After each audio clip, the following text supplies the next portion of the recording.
Pennsylvania is unlikely to have results on election night this November, the state's top election official said Tuesday, because of a law limiting when mail votes can be processed. That means voters may again have to wait to learn who wins key races in the battleground state, where the vote count in 2020's presidential election lasted for days.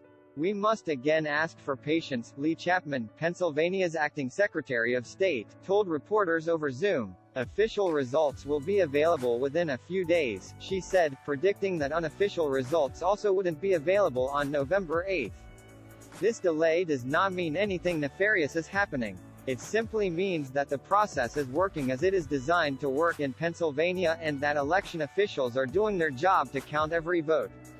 More, some leading Democrats want to debate their election-denying opponent. Chapman attributed the expected delay to the state's General Assembly deciding not to pass legislation allowing counties to begin processing mail-in ballots before Election Day. As it stands, processing cannot begin until 7 a.m. that day. News organizations often declare a winner before an official count is issued, based on a detailed analysis of the partial results. But in the 2020 presidential race, it still took 4 days for ABC News to call Pennsylvania for Joe Biden, a reflection both of how thin the margins tend to be in the longtime purple state and the increased use of mail ballots. In another election season change, the U.S. Supreme Court on Tuesday vacated an appellate judge's ruling that had required Pennsylvania counties to count undated ballots, though state rules require voters to date their mail-in envelopes. But Chapman is still allowing undated ballots to be counted, saying in a statement issued Tuesday afternoon that the Supreme Court ruling was not based on the merits of the issue and does not affect the prior decision of the Commonwealth Court in any way. According to Chapman, more than 1 million mail-in ballots have been requested, with roughly 5% having been returned. An overwhelming majority of voters requesting mail-in ballots are Democrats, she said.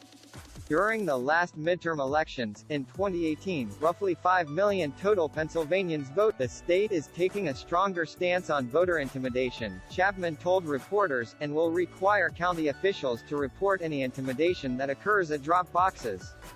The boxes have been baselessly criticized by some Republicans for fostering fraud. Chapman cited instances in which sheriff's deputies in Berks County have asked voters at drop boxes if they are returning their own ballot or someone else's. Pennsylvania law forbids people to return another person's ballot except in certain circumstances. My concern is that when there is law enforcement present, when there is questioning of voters at drop boxes, there could be potential for voter intimidation, she said. A lot of voters might not even decide to show up and return their ballot because of that concern.